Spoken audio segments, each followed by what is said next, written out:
আমার এই পথ চলাতেই আনন্দ, আমার এই পথ চলাতেই আনন্দ। আপনার আনন্দ অনেকের কাছে সেটা বেদনার হবে, অনেকের কাছে ভালো লাগবে না, কারো কাছে হয়তো ভালো লাগবে বা কেউ আপনাকে মুখে বলবে যে ভালো লাগছে, কিন্তু আসলেই তা নয়। নিজের ভালো লাগাটাই সবচেয়ে বড় ব্যাপার।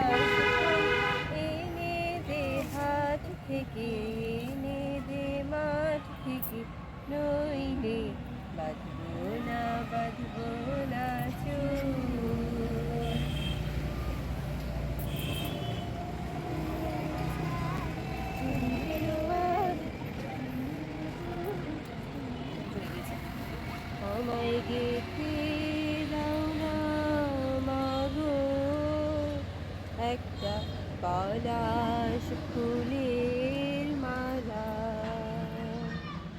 আমি জনম জনম রাখবো ধরে ভাই হারানোর জ্বালা। আমায় গেঁথে দাও না মাগো পলাশ ফুলের মালা।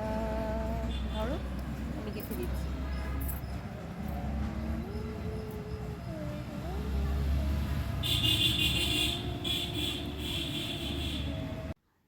নিজের ভালো লাগাটাকে আকাশের মেলে ধরতে হবে, ঠিক এই পলাশ ফুলের মতো করে। তো এই যে পলাশ গাছের নিচে অনেক পলাশ পড়ে আছে, তো এইগুলো আমি কুড়িয়ে নিচ্ছি। সুন্দর না, একদম পাখির মতো। তো পাখি ডানা মেলে উড়ে যাচ্ছে এরকম দেখতে। যেগুলো দিয়ে মালা গাঁথবো। তো অনেকগুলো ফুল যখন হলো, কুড়িয়ে এগুলো দিয়ে মালা গাঁথতে বসে গেলাম।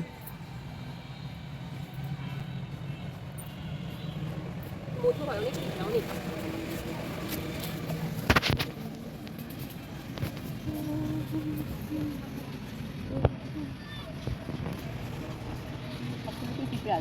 ফুল কুড়িয়ে এনে বাচ্চাদেরকে দিলাম, ওরা তো খুবই খুশি পলাশ ফুলের মালা গাঁথবে। কিছু পলাশ কুড়িয়ে চলে গেলাম গাঁদার রাজ্যে। গাঁদা ফুল এত মানে চারিদিকে হলুদ আর হলুদ, ওটা ছিল একটা ফুলের নার্সারি, তো সেখানেই চলে গিয়েছিলাম। কিছু গাছ কিনলাম আর ফুলের সৌন্দর্য উপভোগ করলাম। তো আপনার জীবনের সৌন্দর্যটা আপনাকেই খুঁজে নিতে হবে, অন্যরা কেউ আপনাকে সেটা খুঁজে দেবে না। আপনাকে কীভাবে দুঃখ দেওয়া যাবে, কাটার আঘাত দেওয়া যাবে, সেইগুলো মানুষের মাথায় থাকবে, কিন্তু আপনি কিভাবে ভালো থাকবেন, আপনার ভালো লাগাটা, আপনার ভালো মানুষদের নিয়ে, প্রিয়জনদেরকে নিয়ে ভালো থাকাটা সম্পূর্ণ আপনার ব্যাপার। তো এই হচ্ছে নিজের ভালো থাকা। নিজের ভালো থাকাটাই সব থেকে বড় ব্যাপার এখন। আর দেখেও না দেখা, শুনেও না শোনা, কথা কম বলা। ওই যে বলে, বোবার কোনো শত্রু নেই। ধন্যবাদ সকলকে।